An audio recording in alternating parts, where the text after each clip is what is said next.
There's a belief I hear all the time, and it seems so reasonable, so adult, so responsible. And that is, I'll buy my first property when the market comes down, or I just need to earn a bit more first, or it's not the right time for me. But here's the problem. That belief that you're not yet ready is the reason so many people stay stuck renting for years longer than they need to.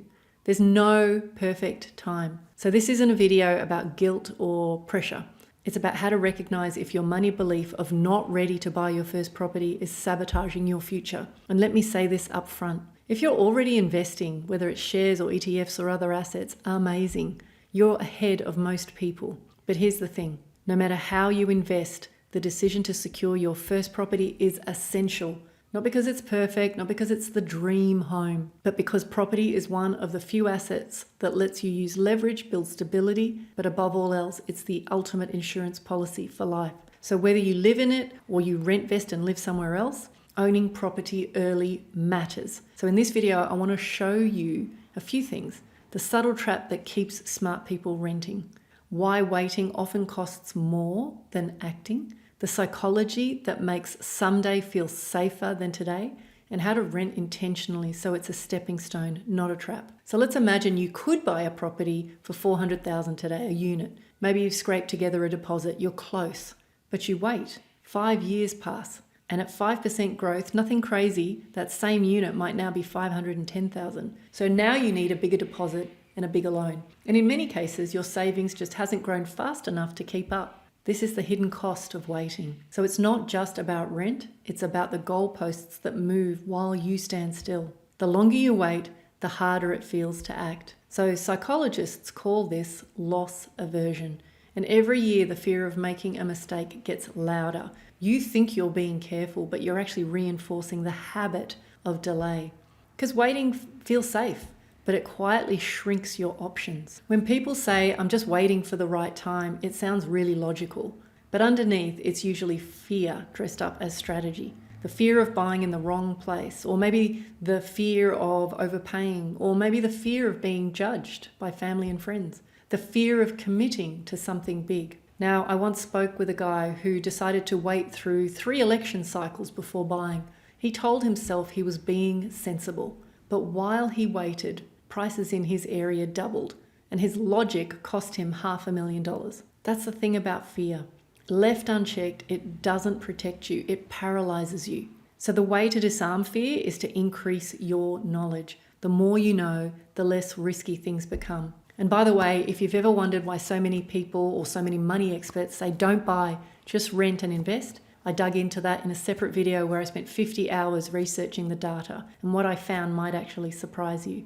I'll put that in the link below if you actually want to go deeper. So let me be super clear. There's nothing wrong with renting. It can give you flexibility, freedom, and leverage if you're rent vesting. But renting with no plan, that's when it becomes what I call dangerous.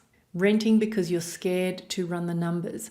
Renting because someday feels safer than deciding. Or renting because you've just made the decision that it's impossible. That's not strategy, that is drifting. And drifting, frankly, is very expensive, not just in dollars, but in lost time, lost confidence, lost options. So I've seen people spend $200,000 on rent over 10 years with nothing to show for it. Meanwhile, their friends who bought even an imperfect starter place, they're building equity, leverage, and above all, courage. Because renting isn't the enemy, drifting is. So here's something that no one talks about.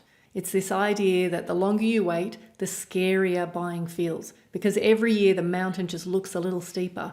When you buy your first property, you don't just get a set of keys, you get experience, you learn about mortgages, you understand what banks are looking for, you see the process unfold, and that knowledge builds confidence. But if you wait 5, 7, 10 years, you miss out on all of that. So you don't just lose money, you lose momentum, and momentum matters, because once you've done something once, it's no longer impossible.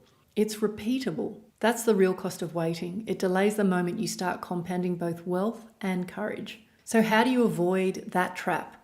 Rent, but do it intentionally. Pair it with a 3-year system. Things like saving consistently, building a money profile that shows banks that you're stable, Use first homeowner schemes or concessions where you can, and decide what compromises you're willing to make. One of my students thought that buying was impossible, but with a 3-year plan, she went from renter to owner while still investing in other assets, because it's not an either or. It's about making sure property is part of your foundation. That's the difference between drifting and designing. So for example, picture there are 2 friends, both of them 28 years old, both with similar deposits saved. Friend A says, I'm going to wait for the market to dip. Friend B says, I'm going to start small. It's not perfect, but I'll just start. 10 years later, friend A, still renting, still waiting, and now their dream suburb is completely out of reach. Friend B, their $400,000 starter property is now worth $600,000. That growth has built a moat of safety. Same starting point, same economy, completely different futures. And the difference wasn't luck, it was action. So if you've been telling yourself, I'm not ready to buy, it's too hard, maybe later, ask yourself, is that belief really protecting you or just keeping you stuck?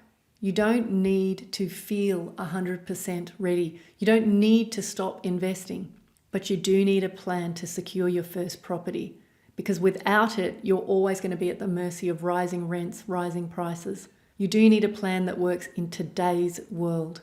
And that's what we teach inside of ICanBeWealthy. Path to go from renting to ownership, often in 3 years or less.